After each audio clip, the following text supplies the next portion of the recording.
আবারও নতুন ঘূর্ণিঝড়ের আশঙ্কা। বঙ্গোপসাগরে তৈরি হতে পারে নতুন ঘূর্ণিঝড় রিমাল। ইতিমধ্যে অভিশপ্ত মে মাস, আমফানের মাসেই নতুন ঘূর্ণিঝড়ের আশঙ্কা রয়েছে এমনই জানানো হয়েছে। শেষ সপ্তাহে বাংলার ভাগ্য ঝুলে রয়েছে সাগরের উপর। ইতিমধ্যে আলিপুর আবহাওয়া দপ্তর মারফত জানা গিয়েছে বঙ্গোপসাগরে একটি ঘূর্ণাবর্ত তৈরি হতে পারে আগামী 19শে মে। আগামী 19শে মে এই ঘূর্ণাবর্ত যদি তৈরি হয় সেক্ষেত্রে সেটা বঙ্গোপসাগর থেকে কোন দিকে আছড়ে পড়বে সেটাই কিন্তু দেখার বিষয়। হঠাৎ যেন ঘূর্ণিঝড়ের আতঙ্ক ফের গ্রাস করছে বাংলাকে। সেই মে মাস অর্থাৎ আমফানের মাস, আর সেই মাসের শেষেই হঠাৎ করে ঘূর্ণিঝড়ের আতঙ্কে ভুগছে গোটা বাংলা। কারণ এই মাসের শেষেই একটি সিস্টেম তৈরি হওয়ার সম্ভাবনা রয়েছে। সেটি তৈরি হলে ভুগতে পারে গোটা বাংলাসহ বাংলাদেশের একাধিক জেলা।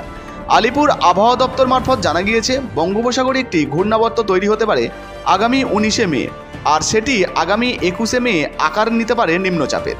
সাগরে সেই নিম্নচাপই যদি পরবর্তীতে ঘূর্ণিঝড়ে রূপান্তরিত হয় তাহলেই সর্বনাশ। ইতিমধ্যে বিপদের আশঙ্কা দেখছে আবহাওয়া দপ্তর। যদিও সেই ঘূর্ণিঝড় এখনও পর্যন্ত তৈরি হয়নি।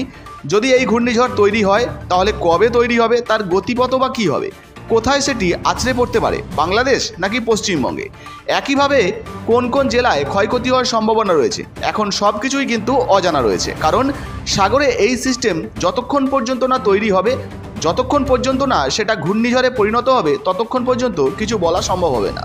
উল্লেখ্য 2020 সালের মে মাসের 20 তারিখে আঘাত এনেছিল আমফান ঘূর্ণিঝড়, আর সেই মাসেই এবার কিন্তু আবারও নতুন একটি ঘূর্ণিঝড়ের আশঙ্কা তৈরি হয়েছে।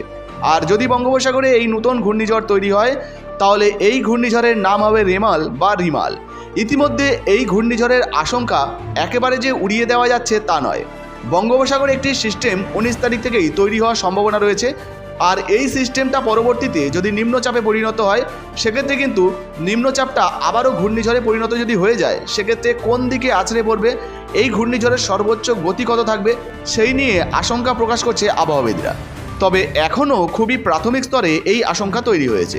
এটি শেষ পর্যন্ত কোন শক্তিতে পর্যবসিত হবে সেদিকে খেয়াল রাখতে হবে। তবে দক্ষিণবঙ্গের সেই সময়ে গ্রামেগঞ্জে ছড়িয়ে ছিটিয়ে থাকবে ভোটকর্মীরা।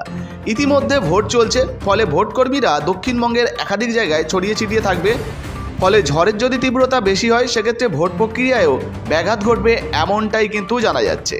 তো ইতিমধ্যে এই যে ঘূর্ণিঝড় বর্তমানে বঙ্গোপসাগরে এখনও পর্যন্ত তৈরি হয়নি। তবে আপনারা যারা গাঙ্গেয় উপত্যকায় রয়েছেন সাবধানে থাকবেন। পরবর্তী আপডেট যখনই চলে আসবে সেটাও কিন্তু ভিডিওর মাধ্যমে আপনাদেরকে জানাবো। এই মুহূর্তে এই ভিডিওটা আপনি কোন জেলা থেকে দেখছেন বা কোন জায়গা থেকে দেখছেন অবশ্যই নিচে কমেন্ট বক্সে কমেন্ট করে জানাবেন। ভিডিও ভালো লাগলে একটি লাইক দিয়ে ভিডিওটা ফেসবুকে অর্থাৎ বেশি বেশি করে শেয়ার করবেন। ধন্যবাদ।